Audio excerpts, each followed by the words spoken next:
Red Dragon returns. Year of War 2017, September 23rd, Revelation 12. Star charts and prophecies align. Tribulation, Day of the Lord. Timelines and charts with Scott Clark from Earthflow Ministries' latest leak project. All right, ladies and gentlemen, we have a real treat for you tonight. We have Scott Clark from ERF Ministries. This is going to be incredible. Eternal Rhythm Flow on YouTube. Now, he in 2011 uncovered a bombshell of what could possibly happen here in 2017. Revelation 12:3, is that correct, Scott? Revelation 12:1 and 2 describes something that is coming in the fall of 2017. And what it is it's a constellation and planet alignment that has never happened before and it won't happen again. It's very specific, and it's been found in an astronomy program. I was looking for it in 2011, and then I put it on the internet, and here we are today. It's got a lot of peer review. It's not going away. It's just getting bigger. Oh, it is. I mean, I had an interview with David Mead over a year ago, and he touched on that date. There's been a lot of other people that have used that information. I know I had Jason Jeffries on the show a while back that kind of showed the charts and the stars, the signs in heaven that correlate to Revelation as well. There's a lot of talk about Planet X, Wormwood, Nemesis, the Red Kachina, Nibiru, whatever name you want to put towards this. Let's talk about some of the charts and data you have put together for 2017, because what you showed me off air that just blew my mind, and I know it's on your YouTube channel as well, Eternal Rhythm Flow. Sure. Yeah, I've been looking into because of this planet star constellation alignment is it's in the Bible, and it has to do with the end times. The scriptures say that John, when he's called up to heaven to have this vision of the final 7 years, he says one of the things that he sees up there, he says there's a woman clothed with the sun, with the moon at her feet, and 12 stars at her head, but she's in labor and labor pains to give birth to a child. And then it says that child that she gives birth to is going to be caught up to God and to his throne. But it actually uses, when it says caught up in Revelation 12:5, it says the Greek word is harpazo, and that's the word that we get rapture from. But it also says that there is a dragon in the scenario. This is an end time play, and that dragon tries to devour the child when it's born, but he doesn't get the child because the child is raptured. But then Michael stands up and he goes to war with the dragon. And this is the tribulation period. So we're looking at a rapture tribulation stuff in this chapter. And what's amazing is that John says it happens with our sun, our moon, our stars, and the wandering stars are our planets. So this isn't just a dreamy thing. This is real. And so what do astronomers and researchers do? They look at this stuff in astronomy programs, telescopes. It's real. And it just so happens that in 2017, what looks like what John wrote is actually in the sky in our lifetime. Well, that's wild. And if that actually happens, do you think that there's going to be earth changes, cataclysms, chaos, etc. here? Yes. In reading the book of Revelation, it does say that at the time when these events happen, when the sign happens, all inside this time period, I mean, the elites are going to be hiding in the mountains, in the caves, because the cataclysms, there's 4 horsemen that come out, there's war and pestilence and economic disaster. And then, I made a video yesterday, and we know, Gil Broussard, David Mead talk about Planet X. You talk about Planet X. You've been doing this for a long time. And anyone who's done any research about that knows that if this planet is, let's just say, 10 times the size of Earth, and if it gets too close to us, the magnetic pull is going to make some changes. It's going to be earthquakes and possible flooding and all that. So if all of this is what it looks like, 2017 is a year of some changes. You know, astrophysicist, I think Mike Brown from Caltech, came out several years ago and downgraded Pluto with several other astrophysicists, essentially. And now he's out saying that there is this ginormous planet outside of the Kuiper Belt that's so big, it's actually causing the solar system to tilt.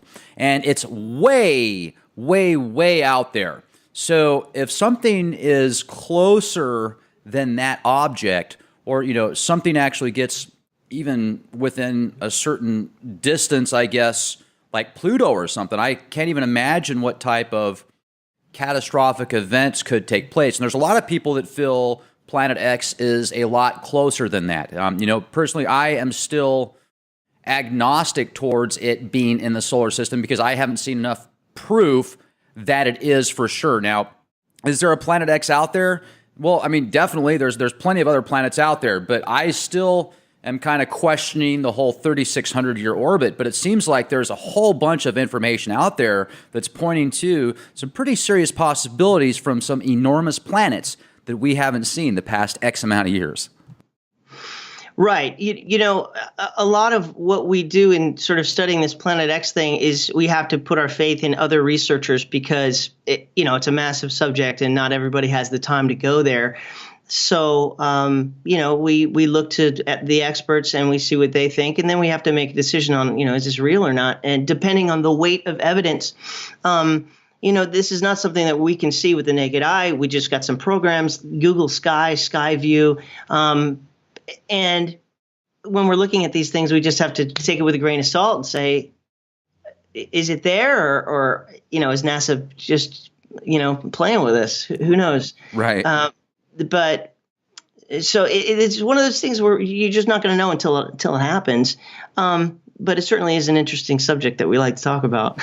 It is. And I really like the way that you brought that up and the way you worded that. I think that was very eloquent and balanced, and that's awesome. Now, you also put together some really cool charts that you were showing me that had some different timelines that also correlated with this 2017 date. And if we could get into that, that would be awesome. Yeah, sure. And you did this all yourself, didn't you? Yeah. Well, the information is just history. But I put it on a timeline to take a look at it. The Bible says that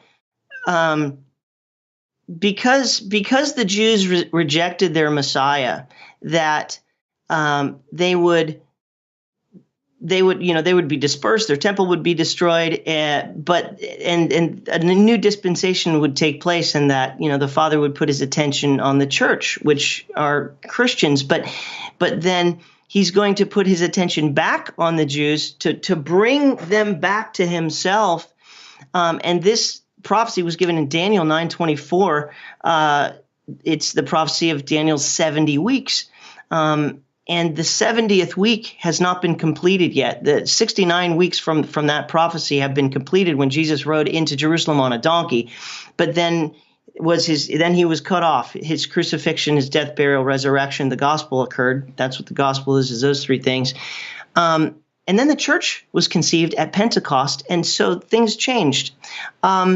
However, when the church is taken out, the rapture, the bookends is Pentecost was the conception of the church, and the rapture, I believe, happens on the Feast of Trumpets, which are the bookends of this church age dispensation. And once the church is gone, then the Father will put his attention back on the Jews. It's a time of judgment to reprimand them, but to bring them back to himself and to prove to him that they were wrong about who the Messiah was, because they didn't believe that Yeshua, Jesus, was the Messiah.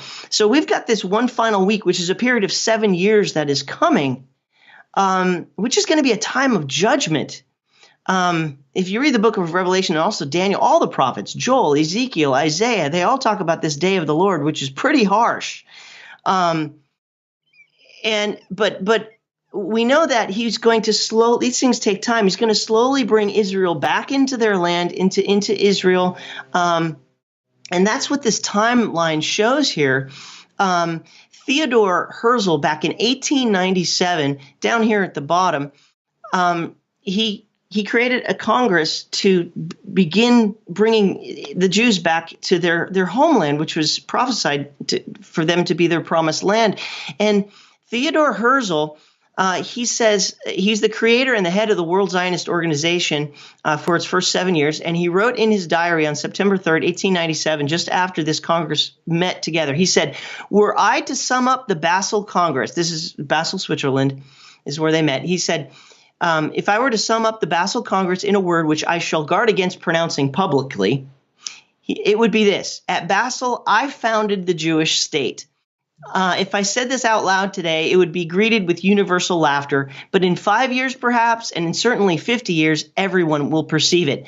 That's the beginning of this timeline over here, 1897. Now, what I should preface is that there is also a prophecy of 120 years.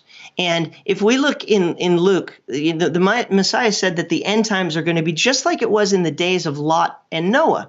And as we know, Lot was removed from a judgment that was going to happen to Sodom and Gomorrah. Fire rained down, fire and brimstone. So he was righteous, and so he was removed. He didn't have to go through that. Noah also was the only righteous man on the planet back then.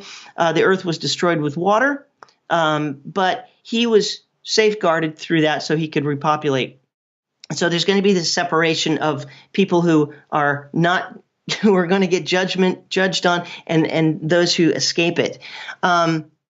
But Jesus also said in Matthew 24, he said there's a lesson of a fig tree. The fig tree is Israel, and this is a parable, an analogy of Israel coming back into the land. He says, "From the fig tree learn its lesson. As soon as the branch becomes tender and puts out its leaves, you know that summer is near. Also, when you see all these things," and he was just describing the beginning of the tribulation period, "you know that it is near at the very gates. Truly I say to you that this generation shall not pass away until these things take place."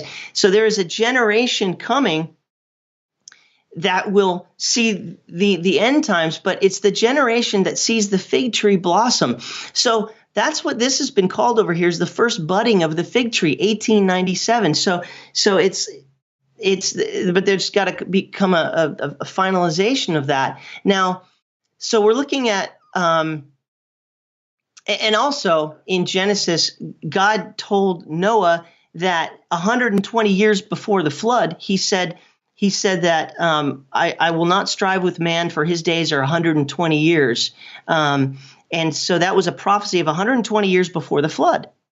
Well, if we look at this number 120, it means in the Bible down here, it's a divinely appointed period of probation. Well, if we count 120 years, we end up the 0 year is 2017, and this is the fig tree coming, Israel coming back into their land. The Balfour Declaration was declared in 1970, which allowed the Jews to start coming back into Israel. And then the UN General Assembly voted to create Israel in 1947, and of course the Arabs didn't like that, and so they went to war in 1948. You have the Battle of or the War of Independence, of which Israel was created in one day there. But then in another 20 years, you had 1967. In 1947 and 1948, Israel got they got the ability to get the land back, called Israel again. But they didn't have the capital. The Arabs still controlled the capital, Jerusalem. Well, in 1967, that's what happened there. Another war, the 6-Day War, and they got their capital back. So they're getting more and more. They get the land, then they got the capital. But the Bible says that they've got to get the temple too. This is where we're at. We're in between these things. They don't have that yet. They don't have the Temple Mount. I think that's what's coming next. You bring it to another Jubilee cycle, which is another sort of divinely appointed period of time, which is 50 years. And there's another Jubilee in here, 1917 to 1967. That's a Jubilee. 1967 to 2017. That's a Jubilee. So if this pattern is correct of what's coming, everything happens on the sevens: 1897, 1917, 1947, 1967. And these are all agreements with nations. What's the UN General Assembly going to do in 2017? What are they doing? What aren't they doing? Well, I've been looking at the news in the last just 2 days, and they are putting so much pressure, just this week, on dividing the nation of Israel and creating this two-state solution thing, which, if we read Daniel 9:27, it says that there's going to be a covenant, a peace covenant, some kind of an agreement. That's also in 1 Thessalonians 5:3. It says that when the nation of Israel, when they say peace and safety, then sudden destruction comes on them. And then it gives us as a clue when. It says, when they say peace and safety, sudden destruction comes on them as labor pains of a pregnant woman. What's that pointing to? Why did he write that? Right. Revelation 12. Okay. Just like in the stars. Why else would he say that? It's interesting because you've heard this saying before, as above, so below. And I wonder sometimes, things that happen in the stars, they use those reference points. It's talked about in Scripture, and sometimes people will take it in a different, they'll take it literally like it's happening here on Earth, and maybe it's both. I mean, maybe there's actually something like that happening here. This is a little bit far out, but maybe something like that will happen here on Earth too. As that happens, somebody will be born here like the Antichrist or something. I don't know. I think he's already alive and well. I mean, if he's got to confirm a peace agreement, if we're going to have this scenario take place in 2017, then he's already in the wings, whoever that might be. But you brought up as above, so below. People, in studying New World Order conspiracy theories, the Luciferian stuff, the Catholic Church, the Illuminati, we hear this phrase, as above, so below. Baphomet with his arms. That's actually true. It's not just some satanic little word. I mean, Satan always takes things that are true from God and twists it to his own ends, just like the zodiac, which you open up the paper and it's supposed to be all about you. But the reality is that that's in the book of Job, talking about the Pleiades, Ursa Major and Ursa Minor, the Great Bear and the Little Bear. And then, God uses the Star of Bethlehem to show us that when Yeshua was born, he's using this other birth story of a child being born, which may be the rapture of the church. The word rapture is in this one, Revelation 12. So he's he made this stuff, but then Satan twists it to his own ends, and you've got, paganism. As above, so below is true. The Bible says that there is a temple in heaven. God's throne is in heaven. But these things were also created on earth, now not there. But there is a Jerusalem on earth, but there's also a Jerusalem in heaven. The Bible says that there will be a new Jerusalem coming down from heaven. So there is an as above, so below on the good side, as well as there's an as above, so below on the bad side. Absolutely. It's this dualistic universe that we live in, right? It's a duality. Yeah. Now the upside down. Yeah, absolutely, Scott. Now, you also brought up the New Jerusalem from heaven, and I have done my best to decipher that, and it almost sounds like a spaceship built with these amazing emeralds and gold and all these other elements that we look at as relics and jewelry. What's your take on the New Jerusalem? Well, it's got it's got 12 gates and it's basically, it looks like a big cube. It says that its right. breadth is the same as its height, is the same as its width.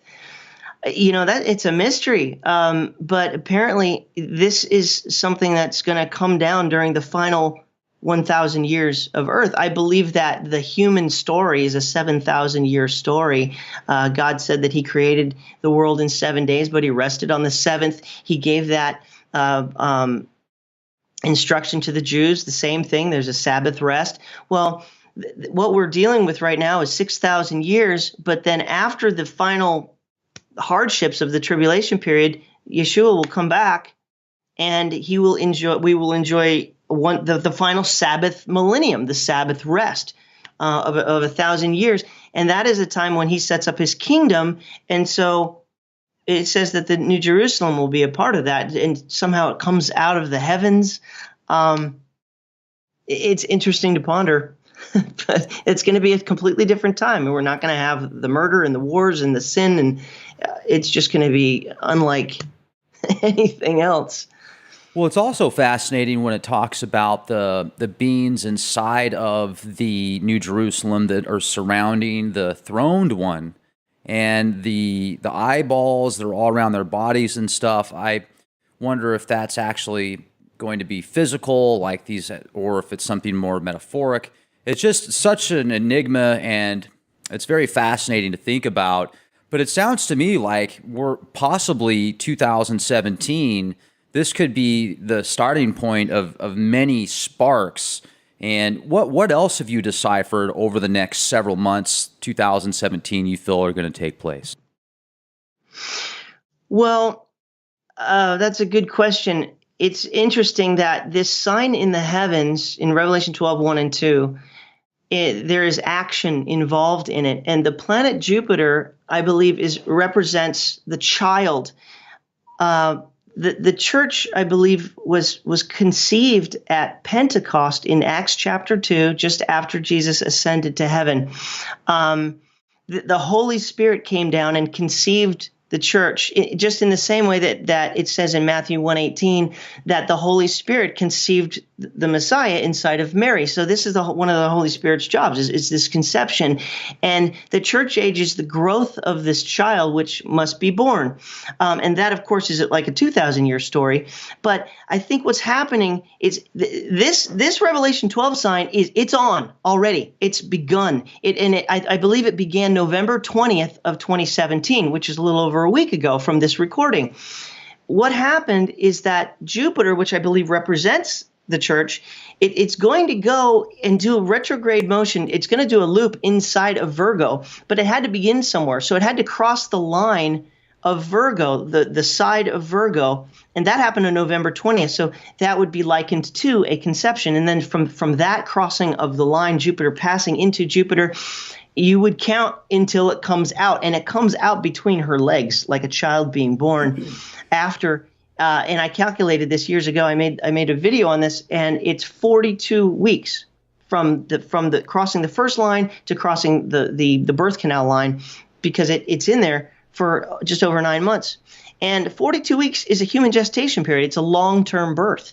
Now, here's what's interesting, Rex, is that conception is not the time when there is hardships in a natural relationship. Man and woman come together and she gets pregnant, and it's an exciting time.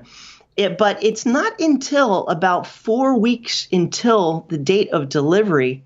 That's when the contractions begin. That's when real discomfort happens for the woman. And she just wants that baby out.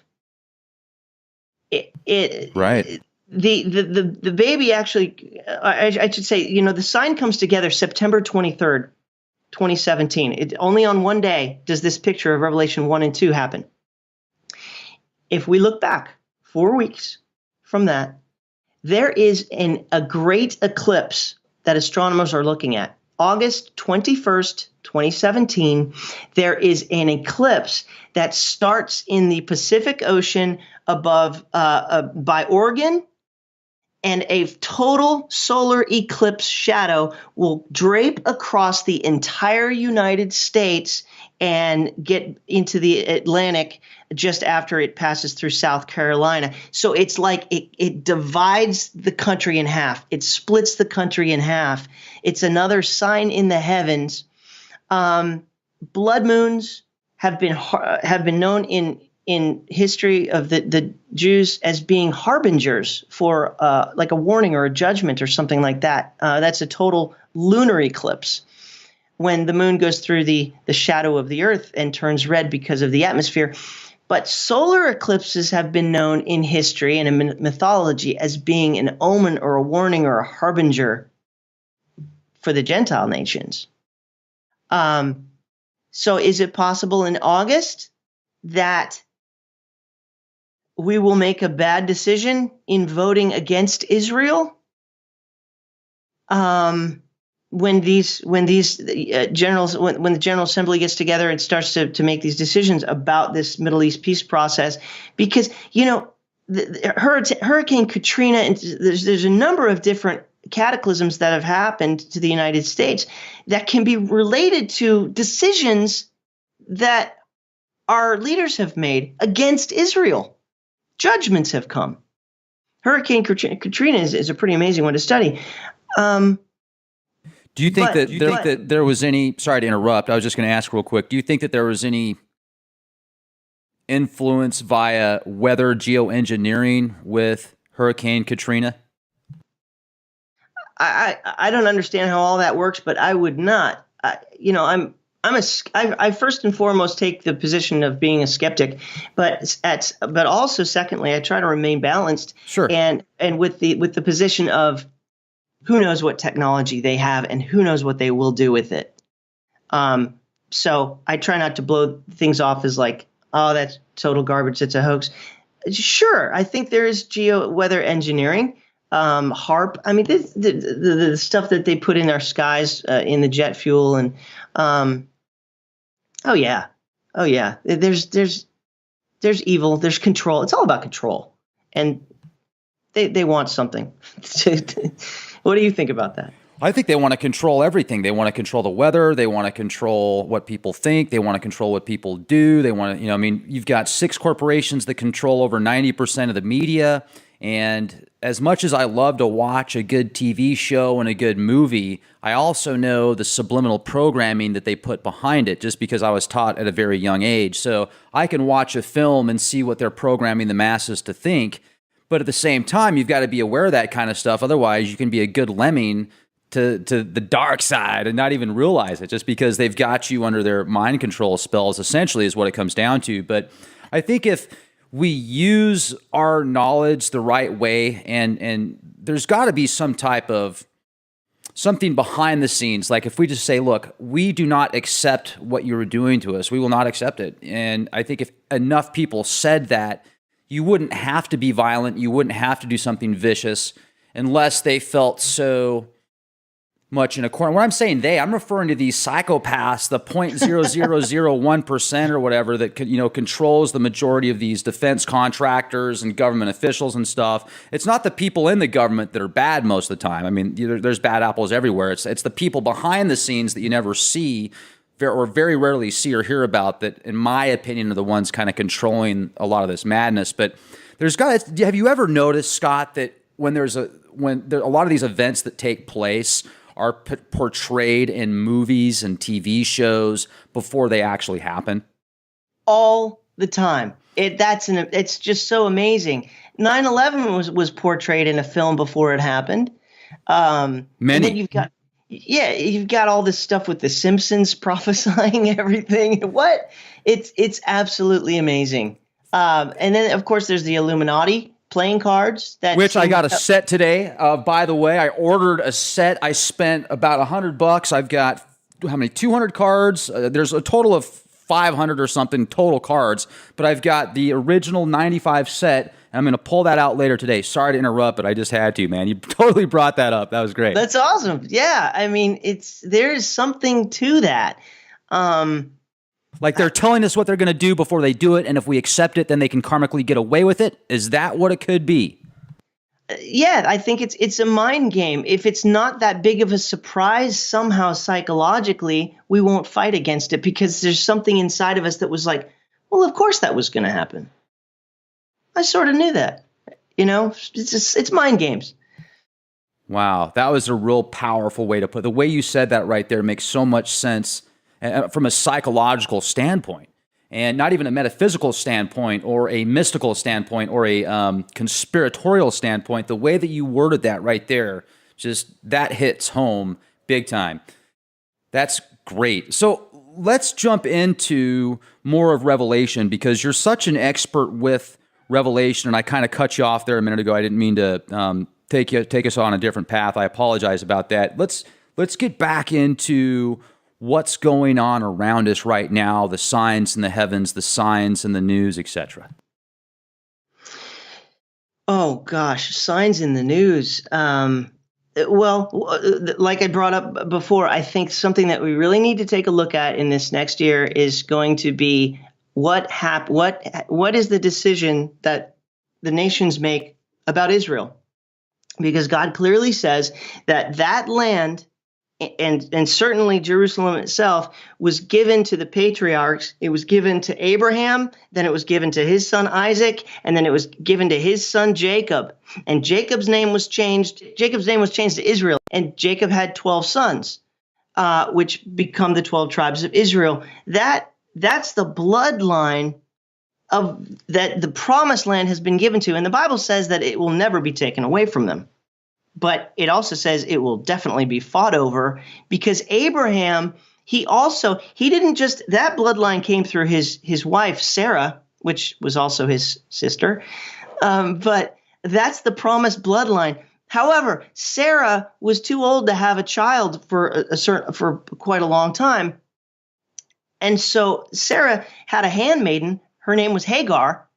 And she told Abraham and said, hey, go ahead and sleep with her and have a son because I'm too old. And so Abraham's first son was through Hagar, who was from Egypt, she was the daughter of a pharaoh, an Egyptian pharaoh. And so this son's name was Ishmael. And Ishmael is the father of the Arabs. So you've got, from Abraham, you've got two bloodlines, one through Sarah and one through Hagar.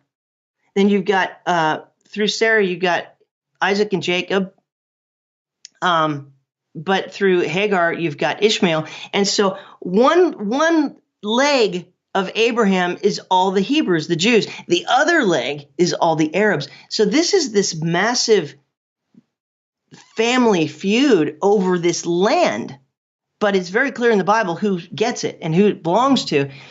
But they're trying to create a two-state solution so both legs can have it. That's not what God wants. It's not to be shared. So I think that decision of a two-state solution is going to be epic. And if that's what happens in 2017 at the next major UN General Assembly, which always finalizes before the holidays in the fall, that's where they really make their push to get this done. We're going to be watching that this year. And another thing is that a lot of times wars and skirmishes always happen in the summertime. They don't seem to like to fight too much in the winter over there in the Middle East. So that's another thing that's coming in the next 6 months. Going to be watching that. The wars and the rumors of wars. You know, Rex, and that brings up another point, is that there are certain wars that Bible prophecy students and scholars really are looking at. There's a war of Damascus being destroyed overnight, Isaiah 17. There is there's a war in Psalm 83, which has to do with multiple nations. And then there's Ezekiel 38 and 39 war, which I believe is a war that happens in the tribulation period. I think Isaiah 17 and Psalm 83 happened just around the beginning of that time frame. Look what's happening in Syria. I mean, you can't make this stuff up. It's been in the Bible this whole time, this epic thing of Damascus, Syria being destroyed overnight. And look at with everything else that's culminating into this time period right now. Russia is trying to back Assad, but Turkey wants to take Assad out. You've got Israel that's trying to stay out of it, but is going to be pulled into it. This is what I think we're looking at. This is a year of war. It's a year 5777, and the 7 in the Hebrew alphabet is it's like a sword. It's like war, war, war. Mark Biltz did a teaching on this recently, and he says that this is probably the year of these wars. So I think we're just looking at an incredible, incredible year ahead of us, which may finalize in some epic prophecy. I'm not a prophet. I'm just trying to decipher this myself, but we know that these things are culminating to a final end result. Is that what you're seeing as well? It is. I mean, I'm looking at Syria right now and some images, and there's not a lot of stuff that you can find of recent images on Google of what it looks like out there. But what you do see, I mean, it is in really bad shape. Now, I'm not sure if it was Damascus or another city in Syria that this person did some drone footage out there over the entire city, and it just looked like something out of Terminator 2 after Skynet blew it away with nukes. It just looked toast. It looked like Resident Evil type stuff. So if that was Damascus and what you're talking about, that certainly is another correlation that hits with the Bible prophecy and Revelation. Now, one of the things that I am kind of nervous about with Revelation and any book, when you've got 100 million people, 1 billion people, a lot of people, let's just use that term, focusing on something like that and saying, oh, this is prophecy, it's going to happen because it's been written. Well, they can also, in a sense, kind of co-create that prophecy, make it happen faster. I wonder also sometimes if the Bible has been tampered with to the point that, and it's funny, I'm going to use the term here, I'm going to play devil's advocate, but I wonder sometimes if the Bible has been tampered with to the point to where what we're reading about is actually false history. We're learning from the victors, not the people that lost, and we're kind of just little things that could be in there that could take us into a path that's very far off. I don't know. I really don't. I want to know. But have you ever questioned stuff like that? Yeah, there's a new thing that came out recently called the Mandela effect, which somehow says that I don't understand it completely, but apparently it's some kind of a thing where I don't know. Time travel mixing Time up travel. Yeah. Like things have been changed. Things have been changed. The cat's now a donkey. Yeah. I mean, when we read the Bible in English, it's a translation. Anything that's not the original letters and books is a translation, and you're going to have translation errors, and some are worse than others. There's one Bible that's called the Message Bible, which is just like, I don't even know what I'm reading. I've got a copy of it over here. Yeah, I use a translation often. I've got a shelf full of them, and I look at the different translations, and I also use concordances to try to go back to the Greek and go back to the Hebrew, and that's really the trick of Bible study. I use one that's called the Hallelujah Scriptures often. It's not what I go by 100%. It's not like God's preserved word like people do with certain translations. You got to look at it all and be a student. So, but I just find that just what's going on in the world is the same thing that this book has said. I want to show you something really amazing. Remember what I said about that peace and safety thing, talking about a peace deal? And 1 Thessalonians 5:3, it's pointing to a woman in labor. Right. Which if we understand what Revelation 12 is that's something that happens in the great clock that we live in, the stars, which puts it on a specific day, which happens to be one of the Jewish feasts, the Feast of Trumpets. You can't make this stuff up. But, Paul was saying that when they say peace and safety, sudden destruction comes upon them like a woman in labor. I think that he's using that terminology to point to something. The Holy Spirit spoke through him, so he would know that John would write that. Well, check this out. What I was just saying with Damascus being destroyed, it's Isaiah 17:1. It says the message concerning Damascus ceases to become a city and shall become a heap of ruins. If you go to the end of that chapter, verse 18, it says, in the evening there's alarm, and before the morning it's no more. This is the portion of those who plunder us, and the lot of those who rob us. Talking about Damascus, probably a nuclear attack. I didn't want to read the whole chapter on here, but that's the gist of it, and Bible scholars know it very well, that Damascus is prophesied to be destroyed overnight. Now, there's a cross-reference here, and that's Jeremiah 49, 23. It's the same thing, but now Jeremiah is talking about it. And listen to this. It says, concerning Damascus, Damascus has become feeble, and she's turned to flee, and trembling has seized her. Distress and pain have taken hold of her like a woman in labor. So now Jeremiah is pointing to something that seems to be like What's he pointing at? Well, is he pointing at Revelation 12? Is he pointing at the day that Revelation 12 occurs in our clock that we live in? This is all over the scriptures, Rex. This thing, this weird usage of woman in labor. And the final time it's in the Bible, it manifests as a heavenly sign in the book of Revelation, which seems to me that's what all these prophets have been pointing to this the whole time. And we just didn't know it because we didn't understand what Revelation 12 was. So is Damascus going to be destroyed in the fall of 2017? It's possible if wars start breaking out this year, and if a Middle East solution is being sort of, stretched out and a war has to take place, the reason for a peace deal is going to be because war happened. Somebody's got to step up and say, hey, stop. We can fix this, right? That's how I look at it.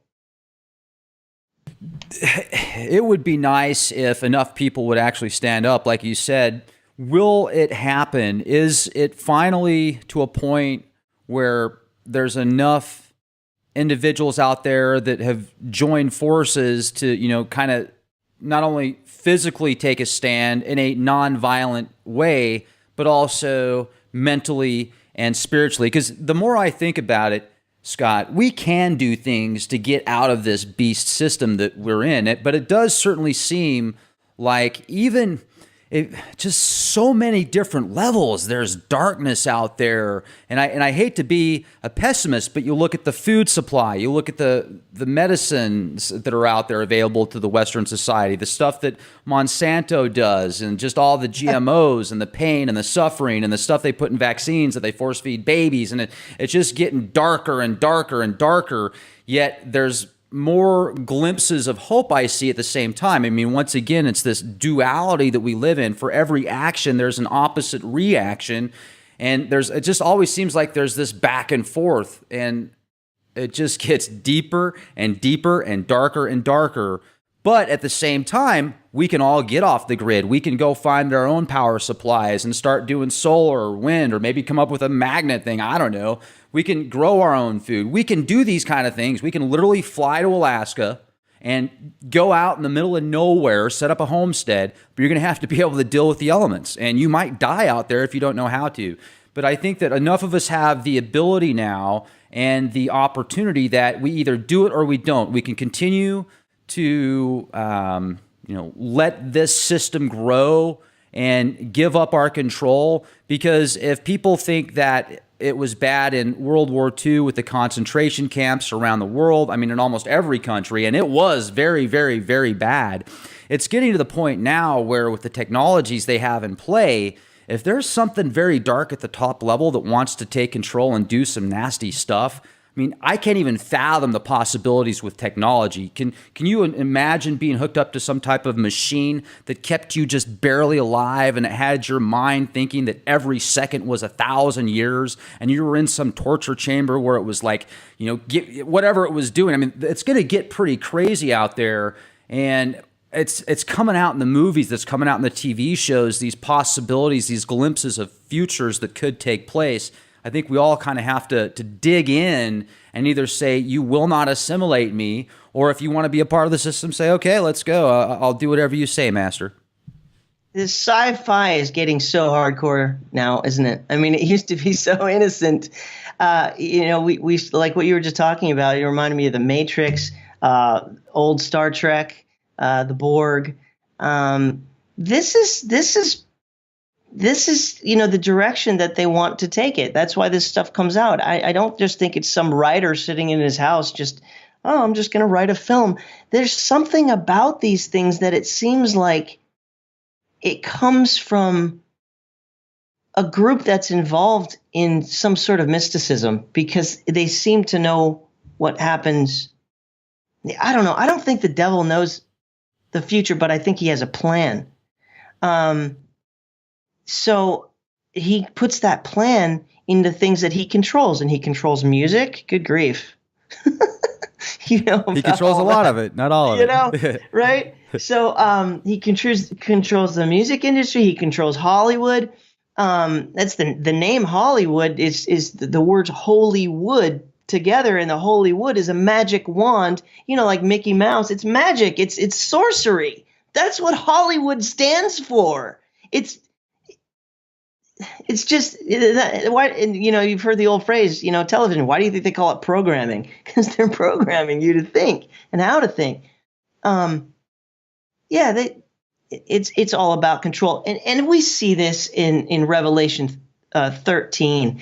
It says that it will become mandatory that everybody does assimilate to a system. It's the mark of the beast.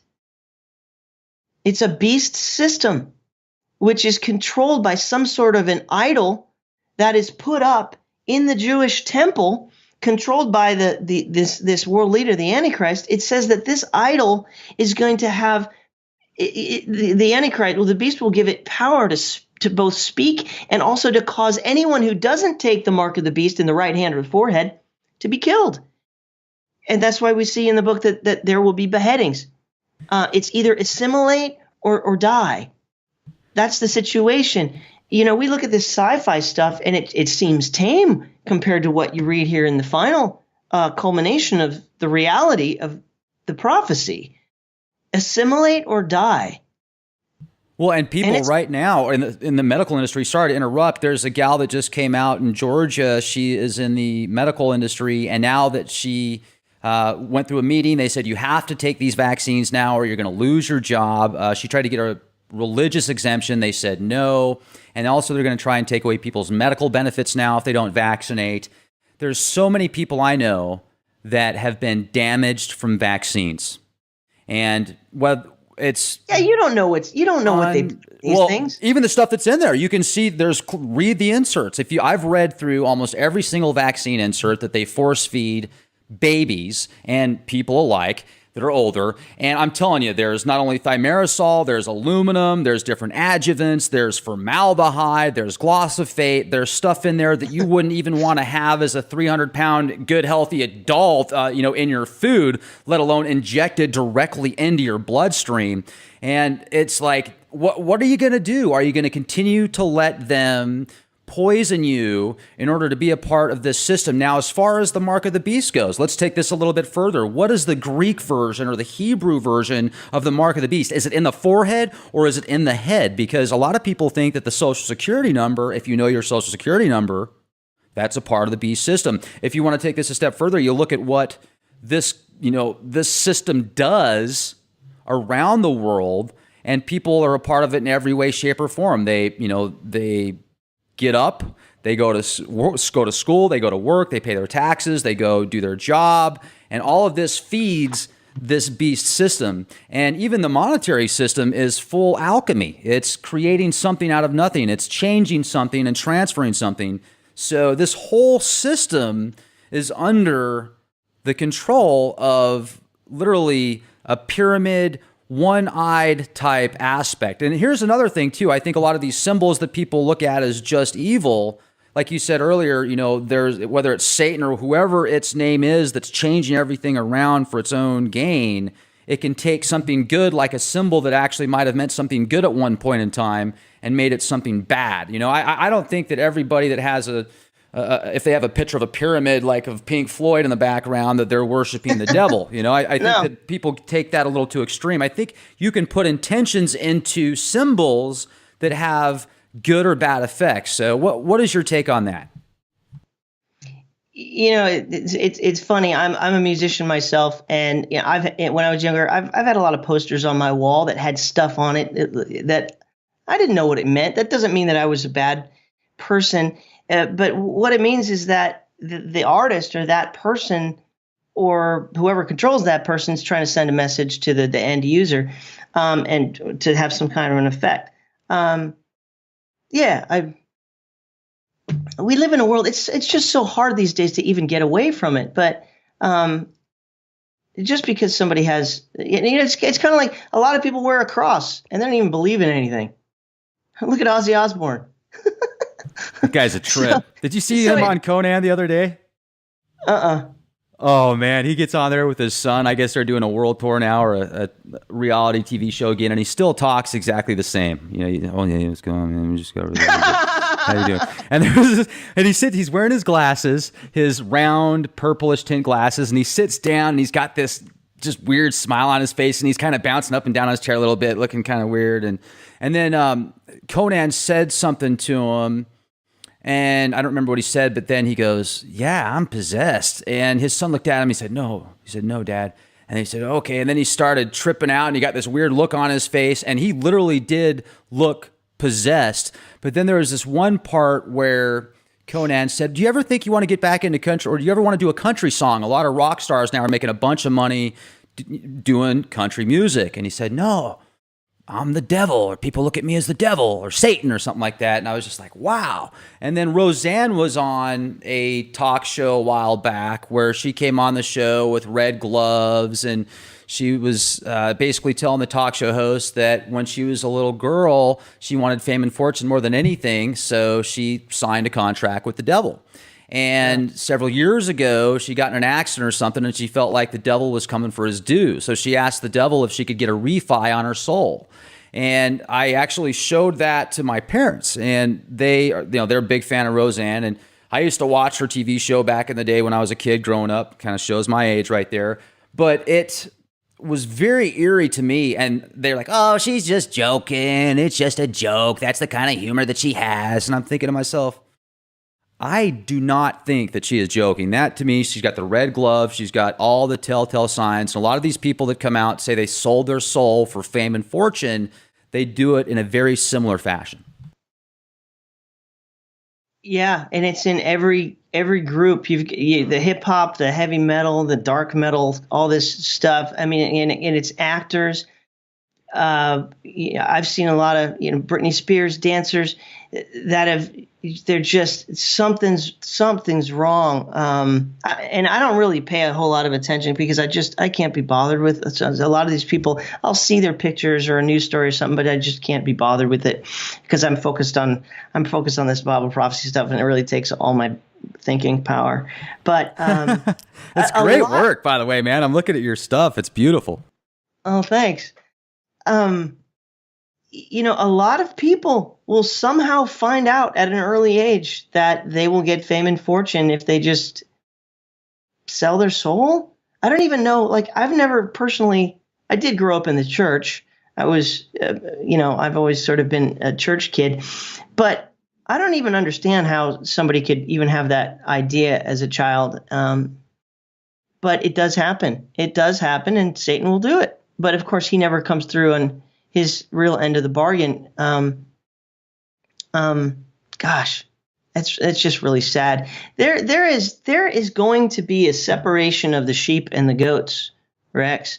All these people, unless they make a change and they repent from that and they give their life to Yeshua, to Jesus Christ, they're going down the wrong path. The true path is narrow.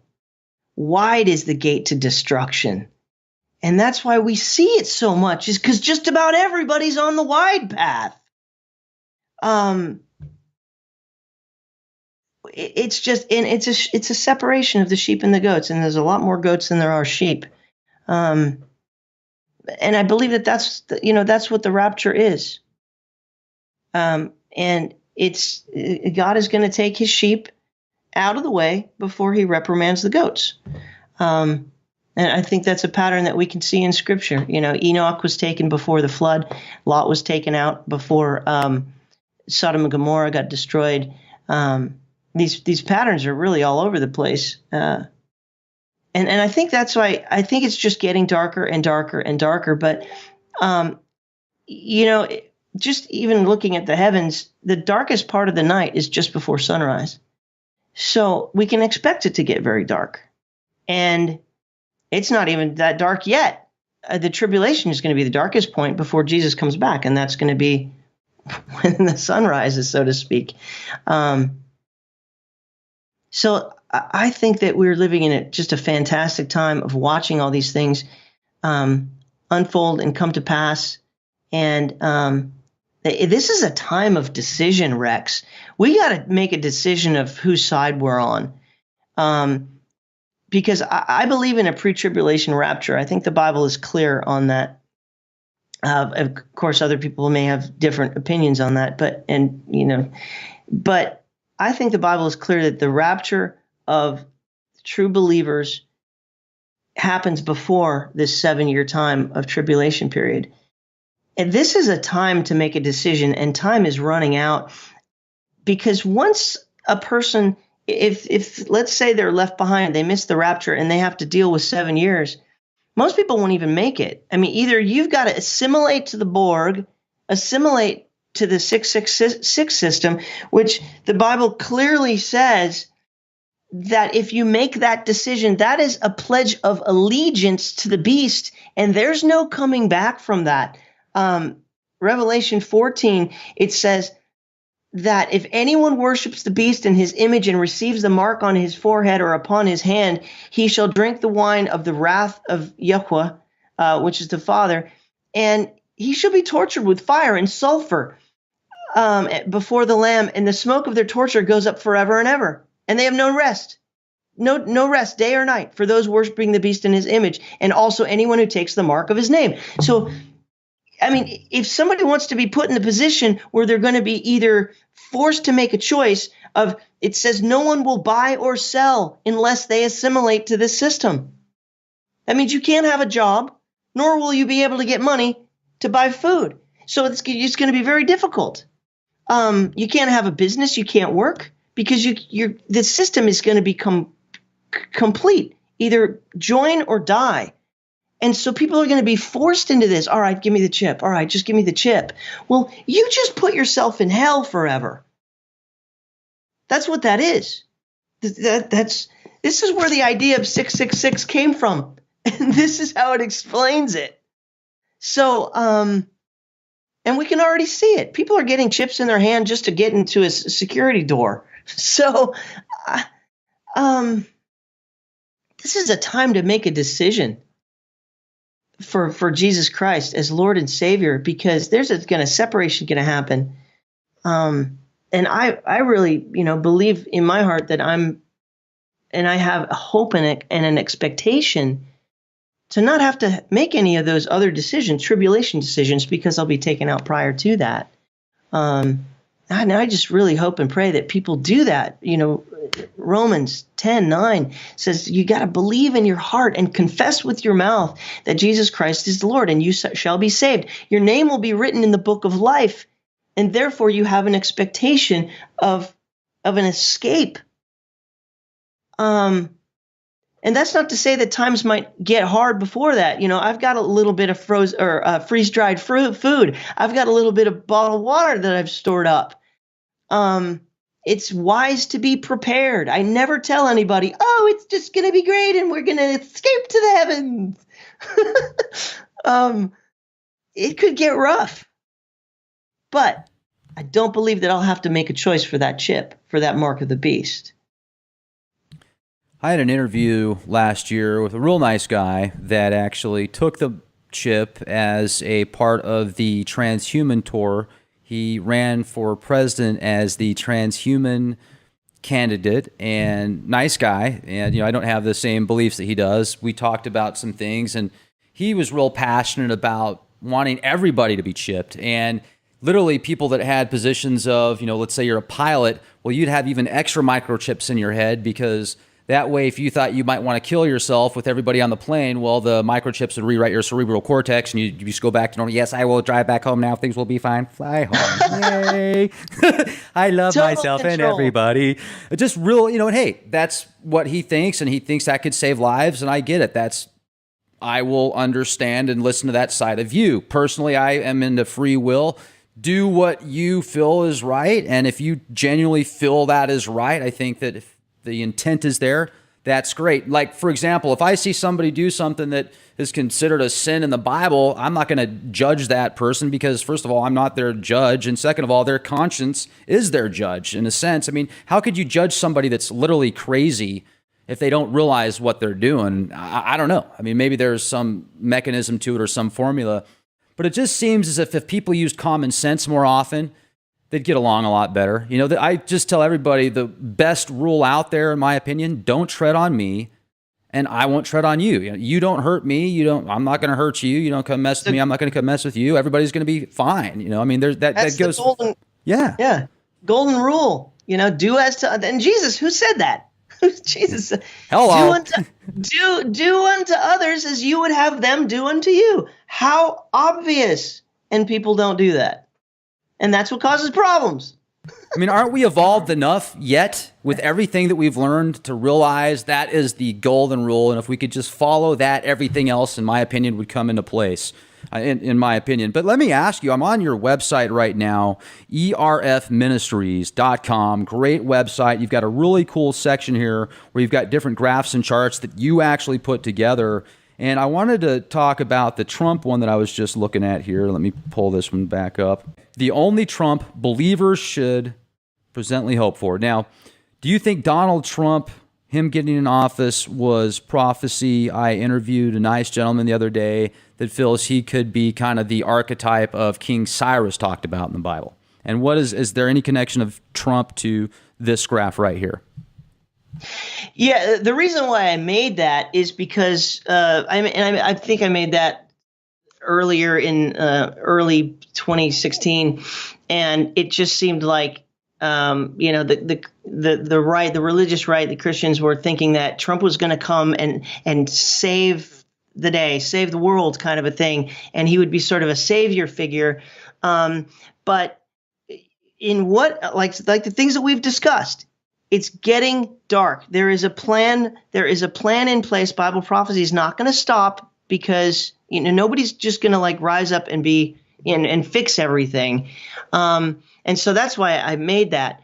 And the reason that's sort of a play on words because what I'm saying here is that we need to study the feast days because prophecy happens on them. And I believe that the rapture happens at the Feast of Trumpets, which Paul said in 1 Corinthians 15:52 that, we will be changed from this corruptible to incorruptible, mortal to immortal, will be caught up into the heavens at what's called the last trump. And that's a shofar. That's a sound. That's not an actual instrument. That is a sound. It's a blast. And it's the 100th shofar. They blow 100 shofar blasts at the Feast of Trumpets, Rosh Hashanah. It's in the fall. It's the day that this Revelation 12 sign happens on. And that verse actually, Revelation 12:5, it says rapture, harpazo in the Greek. So it's like amazing correlation. You can't make this stuff up. So what I'm saying is like, don't put all your hope in a man to come fix everything because it's not going to happen. If you're going to look for a Trump to save you, it's going to be this one that's in the Bible, which is a blast that calls true believers into heaven before it gets bad. But I think that he is totally being used, right? And there's different Trump. That one shows that there are different Trumps in the Bible. The first Trump is a Pentecost Trump. The last Trump is the Feast of Trumpets or Rosh Hashanah. And there's the Great Trump, which is in Matthew 24, which talks about is the second coming after the tribulation period. So I was just talking about trumpets on that one. But I think that Donald Trump is going to cause division. I think he's already doing that. We see that the left is already in a state of denial, and they're fighting. And George Soros is funding all kinds of protests. And there's a recount going on right now in Michigan to try to maybe possibly change the outcome before Trump gets in, because Trump wants to do some major changes. And I think it's going to cause division. And remember what I said earlier about this eclipse that goes all the way across the United States? Yeah. That's like division. That says division to me. It cuts the United States in half. And I think that's what Trump is going to do. He's going to cause a divide. Civil war, possibly? I don't know if let's see what happens on January 21st. or 20th, if he gets in or not. The liberals are still fighting. They're still fighting to take it from him. And if that gets overturned somehow, and I don't think it will because recounts never seem to do anything, but when he got elected, and it was really pretty. That was like a pretty hardcore week, if you remember. I was starting to think, oh my gosh, we're gonna have civil war. Now things have calmed down a little bit. I'm sort of like getting out of that mindset, but we'll see what he does if he gets in, and when he gets in, we'll see what he starts to do, because he's said that he's going to do some major changes with border patrol, with building a wall, immigration. Also, he wants to. He said that he wants mosques to be what's the word? Like sort of like security or but categorized as a higher security threat. Right. Look who does this every time, right? So, like, why aren't we? Why does everybody, when they get on a plane, everybody's treated equally? It doesn't make sense. Like, you're not even looking at the facts of who has got the ideology and who's the higher threat. So he says he's going to change a lot of this stuff, and we're going to actually put a name on those who make themselves an enemy of America. And that goes against tolerance and all this stuff. This is going to be an interesting year, Rex. I mean, from all this Bible prophecy, possible wars, Israel and all this stuff. But then you've got the Trump situation. That's a whole other thing. How do you see this? My friend Trey Smith made this video about the Trump prophecy and Cyrus. And it was an epic success, this video that he made.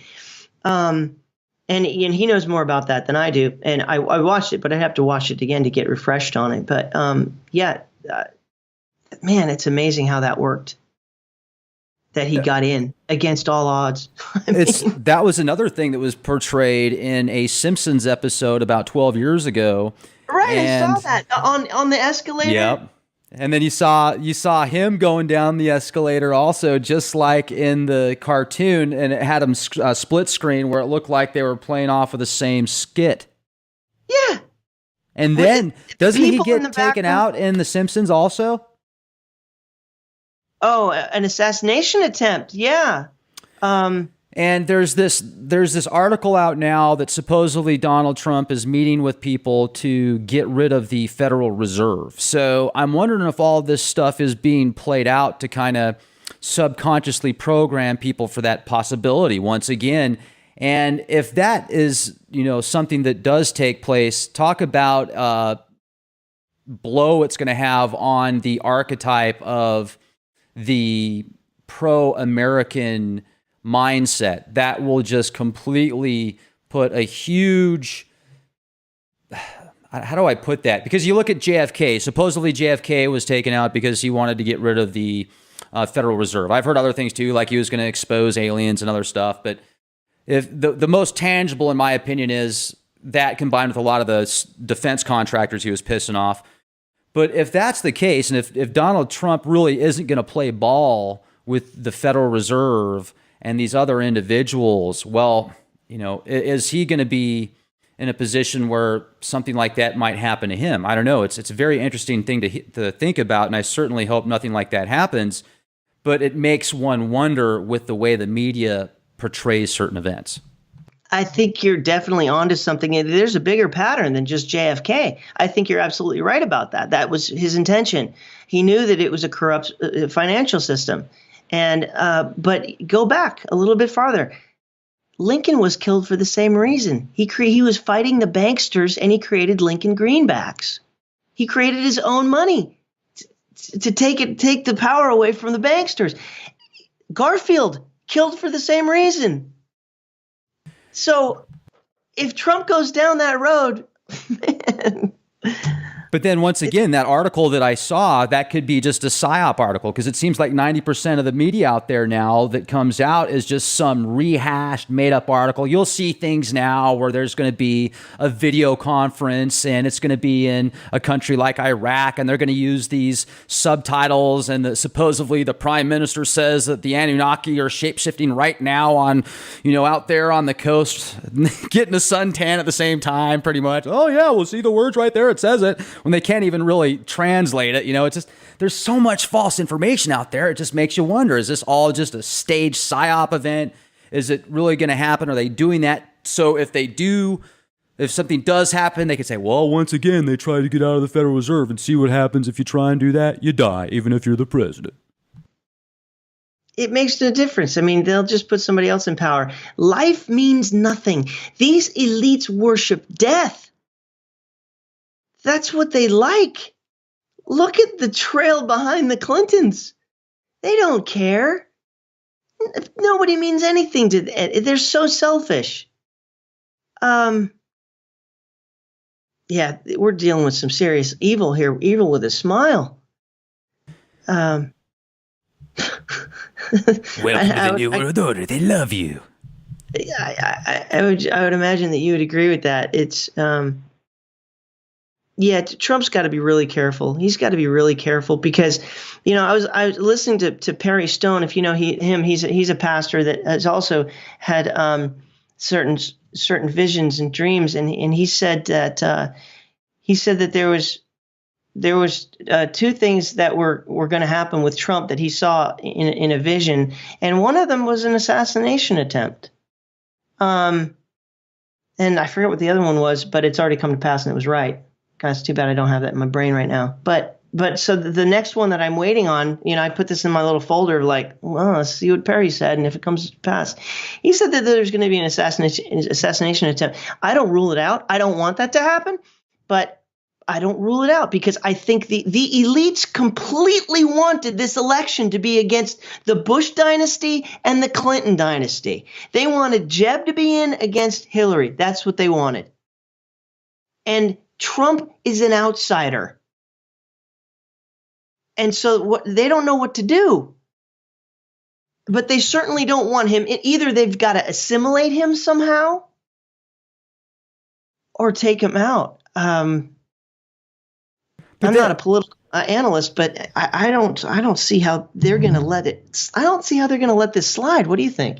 Well, see, I'm very skeptical once again because it was on The Simpsons 12 years ago that he made it in. So it's like they already knew. So therefore, they already knew he was going to make it in. It's either they could see the future, or they had some supercomputer that was, they've got these supercomputers now that can literally calculate quadrillions of floating points per second. And if you take that with some very good artificial intelligence software and then pattern recognition software, combine it with the World Wide Web, what people look up, everything else, and then all the data that's been researched over the years with physiology, psychology, true history, etc. Well, you could come up with some pretty cool models and future time map predictions. So with the technology that they have, obviously it's going to be a lot easier for them to predict the future.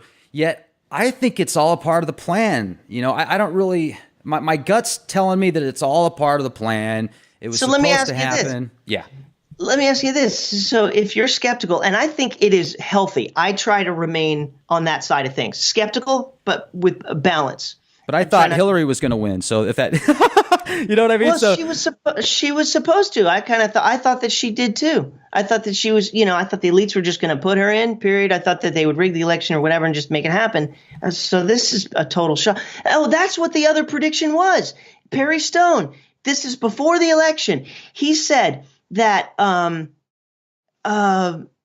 the next president would be number 45, right? Obama's 44. Mm-hmm. He said in Hebrew, okay, just like the Greek, Hebrew and Greek are both very mathematical languages. Like the letters also equal numbers, like A would be 1, B would be 2. So in Hebrew, if you look at the number 45, it's a number, but it also is a word. And the word is ma. And ma in Hebrew means what? And so what Perry Stone said, he says, however, whatever happens with this election, the majority of people are going to be saying, "Ma, what? What happened? Look what happened." I mean, when Trump got in, the news, all of the media, everybody just had it completely wrong. They're absolutely shocked. They're saying, "What? Trump got in?" So Perry Stone was right about that. This Hebrew word of 45, it meant what? The president, 45. What? So anyway, so then the next thing that I'm waiting for is like, is there going to be an assassination attempt? But my question is to you, like with this whole Simpsons thing, is if you sort of take a skeptical position, as I try to do as well, do you think that maybe like the creators of the Simpsons, if they're involved in some kind of like, there's something going on, and it's not just a cartoon there, do you think Trump's not an insider, and like he was already part of the system and they knew that he was going to do that? And if so, then why was the fight so crazy? Well, obviously charades, they can do anything they want in the media. It can be like the WWE. They can be pretending to break each other's backs on the mat, but then behind the scenes. That's a really good point. Because I've seen video footage, plenty of it out there, where before Trump was fighting against Hillary as president, he was boasting for her several years ago when she was running for president. And there's plenty of clips saying, "Oh, the Clintons, they're amazing people. We hang out together. They're good people. They're good people. Blah blah blah blah blah blah." There's pictures of them all, hugging each other. And yeah, I get it. They were inside circles, people in politics, money, big corporations. It's all intertwined. They're all partying together and stuff. And then, yeah, when they do kind of go head to head, people can be narcissistic enough to where they're just going to throw that person under the bus. I mean, are there real friends in politics? I don't know. But I'm not in politics. So, I've even noticed here just a YouTube channel with 60,000 very astute subscribers, mind you, but there's some of the comments that I read, I don't think they're from the subscribers necessarily, because there's some very ignorant people out there that are just, you can't please everybody. No matter how good of a person you are, your intentions are, there's going to be somebody out there that just doesn't like you because maybe you look like somebody that he knew growing up that picked on him or something else. There's just always some reason that there's somebody out there that doesn't agree with you. And that's a good thing, because if we all agreed on everything, would be like the Borg, would be assimilated. So I appreciate constructive criticism and stuff like that. But there's always those few haters out there, whether they're just jealous or dark or evil or whatever it is, that they're going to try and drunk. Drunk, yeah, whatever. I mean, never discount that some people commenting are on something. Oh, yeah. Never discount that. Yeah, they're like huffing glue. Oh, get this guy and some. How about that one gal that actually drinks paint? She loves it. My Strange Addiction. I don't know why some people watch that show. I was flipping through the channels the other day, and all of a sudden I stopped for a second, and this lady was literally drinking paint, and she does that a couple times a day. And how do you get started with that? Yeah, I mean, what do you do? Just one day you're like, that looks good. I'm going to put that in my cereal. I bet that color tastes good. Wow, man. Talk about mind control special there, but we're kind of jumping off topic here, I know. But this is great. I'm looking at a sweet graph right now. The 7-year tribulation. What is this? Well, okay, so the bar is the 22 chapters of the book of Revelation. And what does it say? So basically, I sort of just broke it up in parts. At the top, so it's 3 signs for those left behind. So if you're left behind, there's a little fish going up in 4. I believe that's where the rapture is. And so 3 signs for those left behind. I believe that a temple needs to be built in Jerusalem. That's the yellow at the top. It says tribulation temple built in Jerusalem. And then we've got the verses there. And then you've got to have the temple is going to be defiled by the Antichrist. And the verses are there. He's going to, like we talked about, the mark of the beast is going to be implemented and controlled by some kind of an idol that has power. And it's going to be set up in the temple. And then it's 666. The latter half of the tribulation period, this 7 years, there's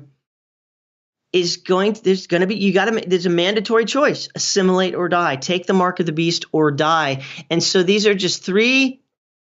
I said one day I was going to make a graphic of like, here's 3 signs that you're in the tribulation period. You're going to see the temple be built in Jerusalem again, because the temple has to be defiled by the Antichrist, and the 666 system is going to be run from there.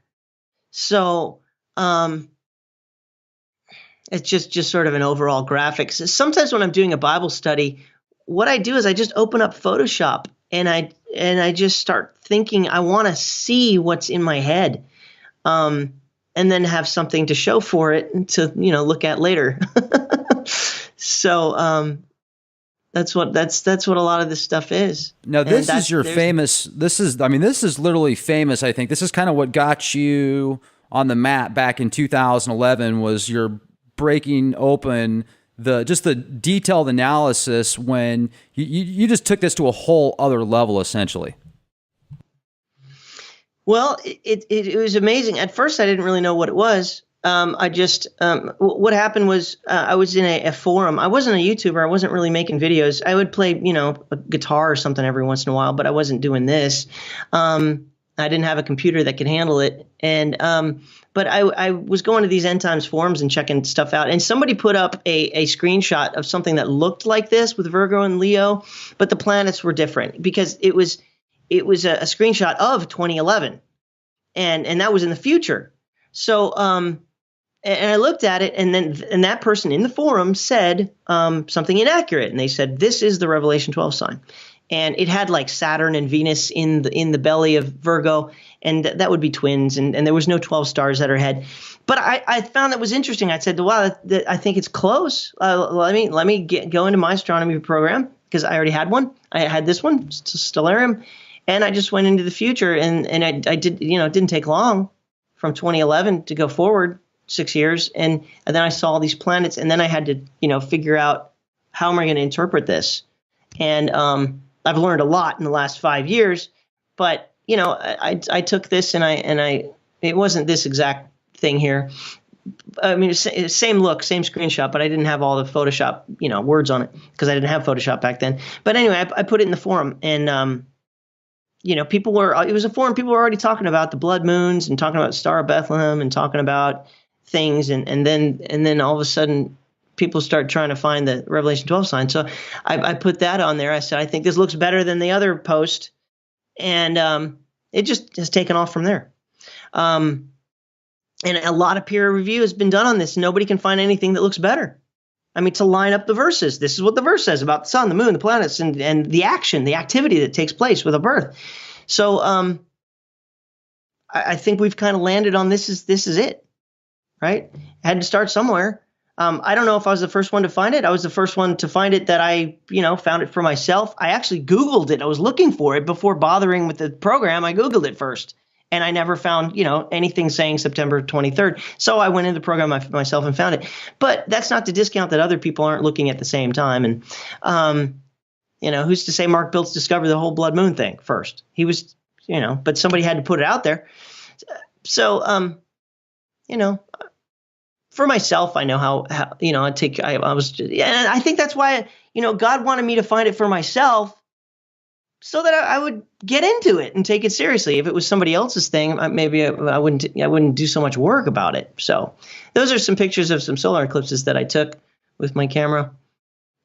Man, that's cool. You must have a nice camera setup. Yeah, I got a 70 to 200 lens on a Sony body, and so I zoomed in as much as I could and took some pictures. Those aren't filters. I just put different colors on there, just for fun, just to make the image look neat. But that's a partial solar eclipse, and I just think it's neat that you can see the sunspots. And that's a blood moon that I took. I should have made that red a little bit darker there with the words, or a little bit brighter. But that was the second eclipse. That was the second blood moon of the tetrad that happened in 2014 and 2015. That's the October 2014. Yeah. Oh, it's right there. Blood moon number 2. Not all of them were in my area, but a couple of them were. And so I took that shot. So, why not put it on my website? I was like proud of it. I'm like, dude, I took a picture of a blood moon. Beautiful image. And thanks. Was this portrayed in the Bible as well in some type of prophecy? What happened in 2014 and 2015 is that, again, on the feast days, everything it's all about these feast days. In Leviticus 23, there's 7 special days. And so what happened in 2014 and 2015, you had 4 blood moons in a row on Passover and Sukkot, which is also called Tabernacles. It's the last feast day. Passover that's the one that Jesus died at Passover on the cross. Everything happens on the feast days, man. And this Revelation 12 sign happens on the Feast of Trumpets, which is a feast day. So 2 years in a row, blood moons on Passover and Sukkot, Passover and Sukkot. And if you click out of that one, and I'll show you a different one to go to, this prophecy is actually really big. So each one of these little red sort of dots is a tetrad. So we've got these tetrads, and these are tetrads that fall on the feast days. Well, if you just look at the end result there, like you've got the 2014 and 15 one, you've got 1967 and 68, and you've got 1949 and 1950. Well, each one of those is either on or very close to things that happened with the nation of Israel. Like we looked at that other chart, that they started coming back in their land at 1947, and there was the war in 1948, and then there was a tetrad in 49 and 50. But then also the 6-Day War, where Israel got their capital back, was in 1967. Well, there was one of these tetrads in 1967, 68. But it also goes way back. It goes like the time of Christopher Columbus. Is the next one back there? He sailed the ocean blue, 1492. Well, in 1493 and 1994, that's when the Jews were getting kicked out of Spain, and that's why Christopher Columbus sailed. So there's something about these things that was connected to the Jews. But the bottom line is that what I believe that these blood moons are is Joel 2:31. It says that they're a warning. It says that the sun will be turned to darkness and the moon to blood before the day of the Lord, which is this 7-year time frame that is going to be really bad that I'm talking about. It's called the tribulation, the day of the Lord, the time of James. The Bible says in Joel 2:31 that these are harbingers. It says that the sun will be turned to darkness. That's a total solar eclipse. And the moon to blood. That's a total lunar eclipse. And it says that these will be warnings before the day of the Lord. And the day of the Lord is this 7-year time frame that we're talking about. And so I believe that what happened in 2014 and 2015 with these blood moons is that it was a warning. It's a warning that it's coming, because God always warns, He wants people to turn from their wickedness. And I'm giving you a warning, I'm giving you a warning, I'm giving you a warning. So that's what I think, that those events of the blood moons, and there were solar eclipses involved as well, which you can see in some of these other charts. It's a warning. And then you've got this other sign in the heavens in Revelation 12 that happens September 23rd, 2017. That's not a warning anymore. So the warning stage is over. Right. Warning stage happened a couple years ago. The next one, if you study what it means, yeah, there's solar eclipse on that one. It's amazing, Rex, is that the last one, the 4th one, which happened in September 2015, that one was seen over Israel, but also it was bigger. It was a super moon. When the moon is at its closest point at perigee, it was a super blood moon. Those are super rare, and it was seen over Israel. So that was the warning right there. And so that's what I've been compiling with all these charts over the years, just show that God is giving us signals. So that shows an overall eclipses that I took and just put on a timeline so you can just see the patterns, because I think it makes a nice representation. And I made a new one, which I put as my YouTube channel banner, which goes all the way to 2034. Really cool stuff. Did I lose you? No, that's sharp. I'm pulling it up right now, and that was starting to freeze up again there for a second. So is it showing the YouTube channel now? Yeah, I see it. If you like right click on that and do view image, it'll get bigger on your screen. And on here, what I did was I put the Star of David on the ones that are seen from Israel to try to see more into the pattern there. And look what happens right around the Revelation 12 sign, sort of under my picture. But you've got 5 lunar eclipses in a row related to Israel. 2 are partial, but 3 are total. And if that would begin the tribulation period, I mean, it just seems like an amazing pattern to me. I got to tell you, Scott, this is one of the most detailed charts I have seen to date of the prophecy timelines, Revelation. Gil Broussard has some excellent material as well. He's done a real good job putting stuff together. And I really like how you brought the way you just make it easy to understand. It's very fluid. It's very smooth. You've got over 55,000 subscribers on your YouTube channel, Eternal Rhythm Flow. You've got an incredible website. You've got tons of charts. You don't have any commercials on your YouTube channel. So, I mean, you put in a ton of work, effort into your ministry, and I certainly appreciate what you do. Before we close out tonight, is there anything that you'd like to share with us that maybe I should have asked but didn't? Oh, we could have, we clearly are on the same page with a lot of this stuff. We could have talked all kinds of different directions, and it's just fun to see where it went anyway. But, I would just hope that people know and just wake up, I mean, that's what your whole ministry or your job, what you're doing here with the Leak Project is you just have a heart to tell people, wake up. The end game for me is that I believe that the Messiah is coming. And so that's my message, because that's the message that I get out of the Bible is these are all signs. It's all supposed to happen like this. It's coming. There's going to be a separation of sheep and goats, and then there's judgment on the goats, and it's coming.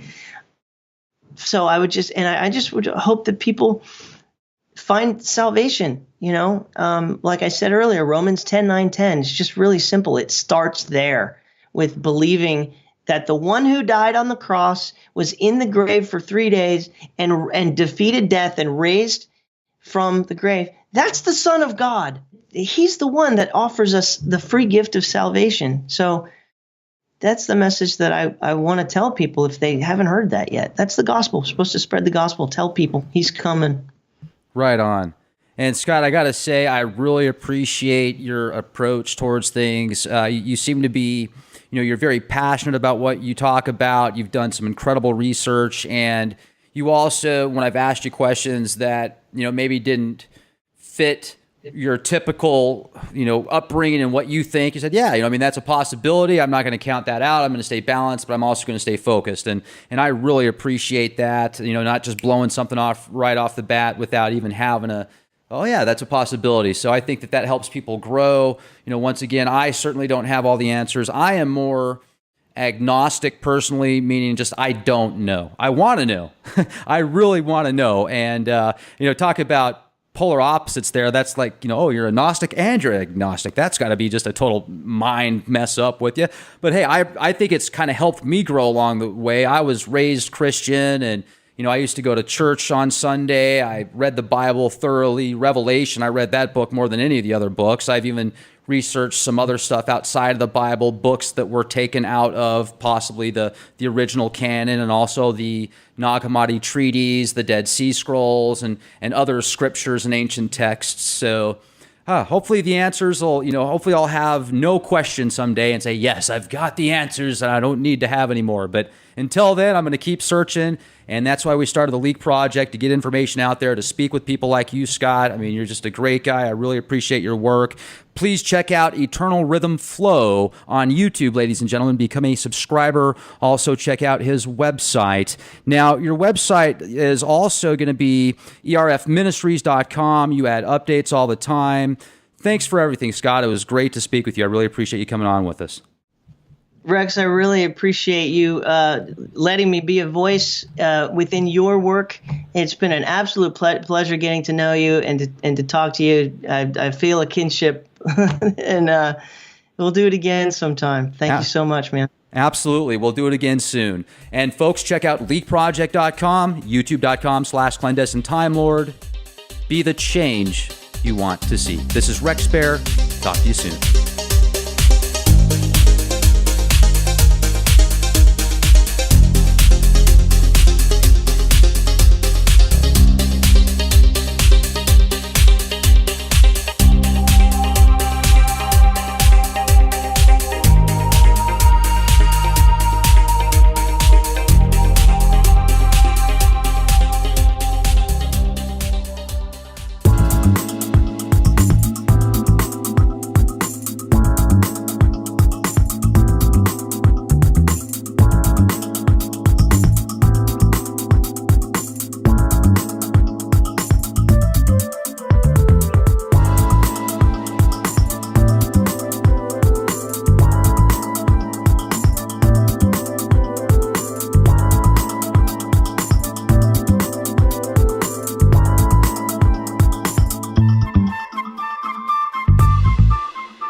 Red Dragon returns. Year of War 2017, September 23rd, Revelation 12, star charts and prophecies align, tribulation, day of the Lord, timelines and charts with Scott Clark from Earthflow Ministries' latest leak project.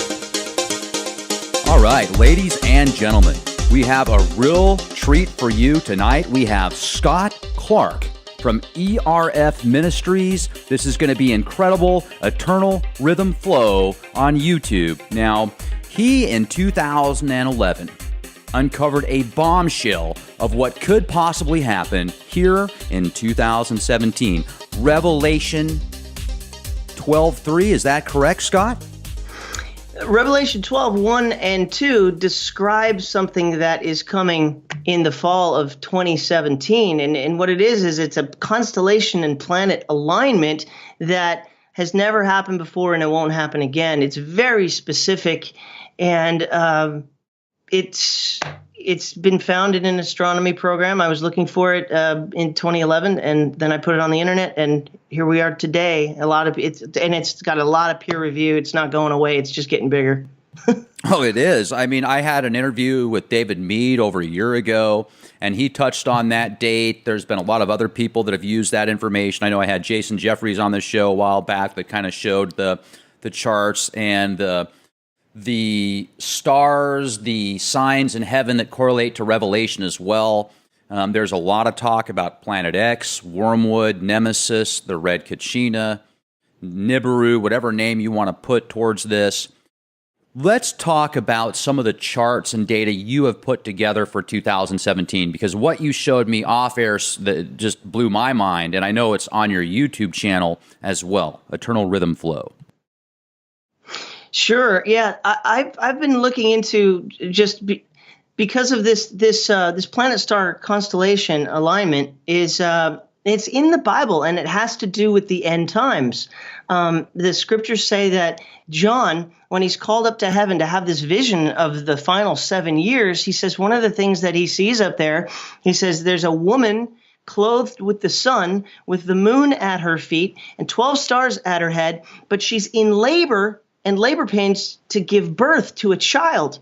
And then it says that that child that she gives birth to is going to be caught up to God and to his throne. But it actually uses, when it says caught up in Revelation 12:5, it says the Greek word is harpazo, and that's the word that we get rapture from.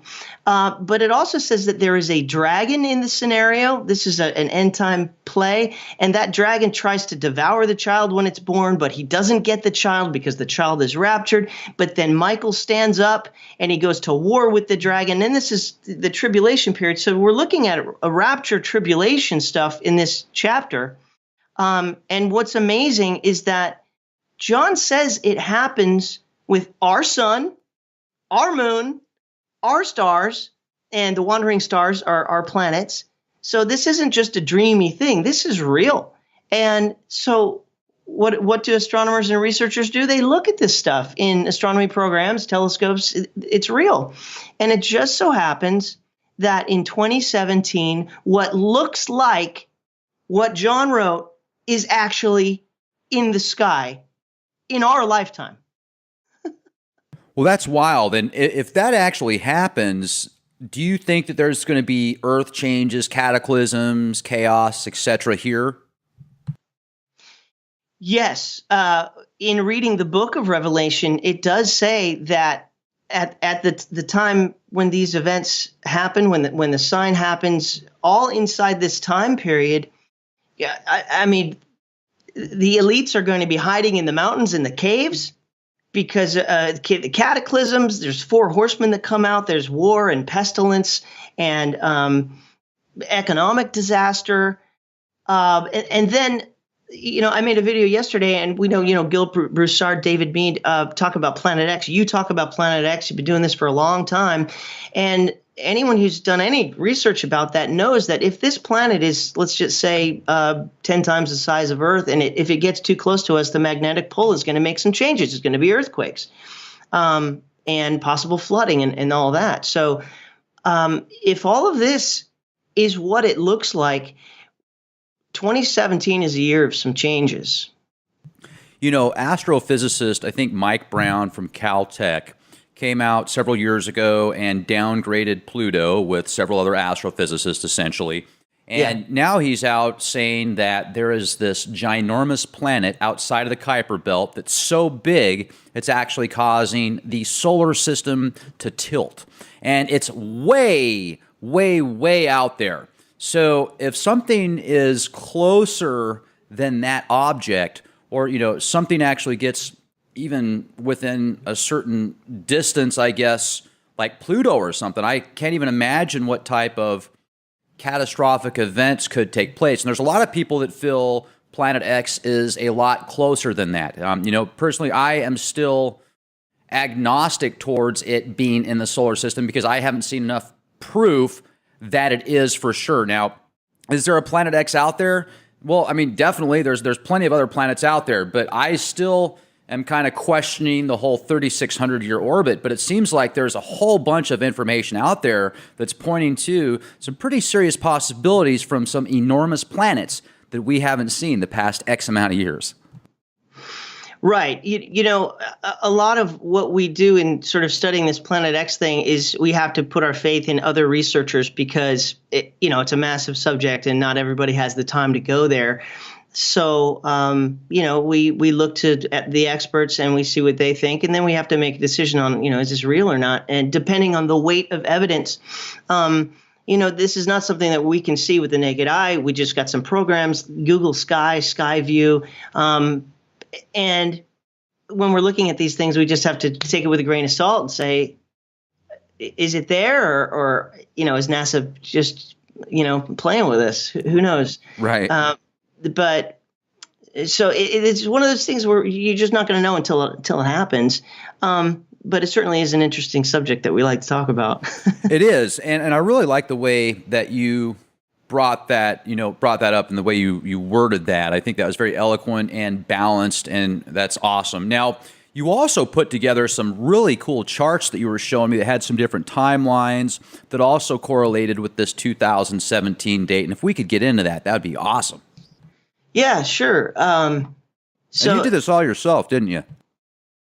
Yeah. Well, the information is just history.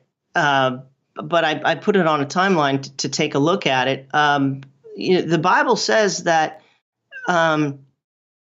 because the Jews rejected their Messiah, that they would be dispersed, their temple would be destroyed, but a new dispensation would take place, and that the Father would put his attention on the church, which are Christians, but then he's going to put his attention back on the Jews to bring them back to himself. And this prophecy was given in Daniel 9:24. It's the prophecy of Daniel's 70 weeks. And the 70th week has not been completed yet. The 69 weeks from that prophecy have been completed when Jesus rode into Jerusalem on a donkey. But then then he was cut off. His crucifixion, his death, burial, resurrection, the gospel occurred. That's what the gospel is those three things. And then the church was conceived at Pentecost, and so things changed. However, when the church is taken out, the rapture, the bookends is Pentecost was the conception of the church, and the rapture, I believe, happens on the Feast of Trumpets, which are the bookends of this church age dispensation. And once the church is gone, then the Father will put his attention back on the Jews. It's a time of judgment to reprimand them, but to bring them back to himself and to prove to him that they were wrong about who the Messiah was, because they didn't believe that Yeshua, Jesus, was the Messiah. So we've got this one final week, which is a period of 7 years that is coming, which is going to be a time of judgment.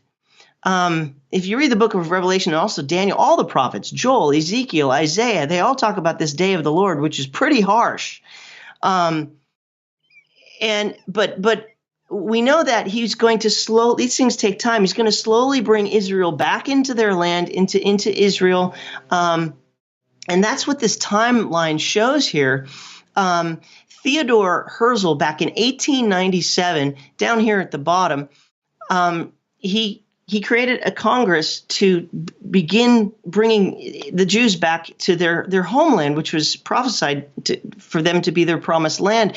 And Theodore Herzl, he says he's the creator and the head of the World Zionist Organization for its first 7 years. And he wrote in his diary on September 3rd, 1897, just after this Congress met together, he said, "Were I to sum up the Basel Congress," this is Basel, Switzerland, is where they met. He said, "If I were to sum up the Basel Congress in a word which I shall guard against pronouncing publicly, it would be this: at Basel, I founded the Jewish state.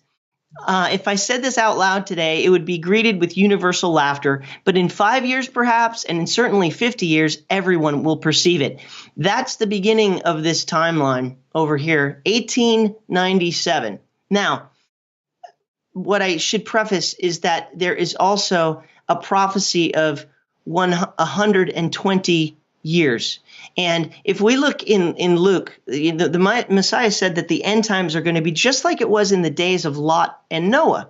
And as we know, Lot was removed from a judgment that was going to happen to Sodom and Gomorrah. Fire rained down, fire and brimstone. So he was righteous, and so he was removed. He didn't have to go through that. Noah also was the only righteous man on the planet back then.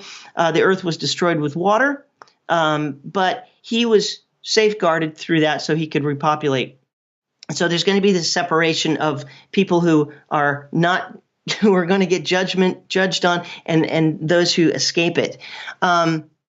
But Jesus also said in Matthew 24, he said there's a lesson of a fig tree. The fig tree is Israel, and this is a parable, an analogy of Israel coming back into the land. He says, "From the fig tree learn its lesson. As soon as the branch becomes tender and puts out its leaves, you know that summer is near. Also, when you see all these things," and he was just describing the beginning of the tribulation period, "you know that it is near at the very gates. Truly I say to you that this generation shall not pass away until these things take place."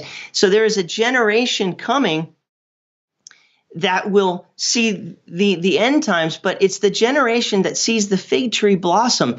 So that's what this has been called over here, is the first budding of the fig tree, 1897. So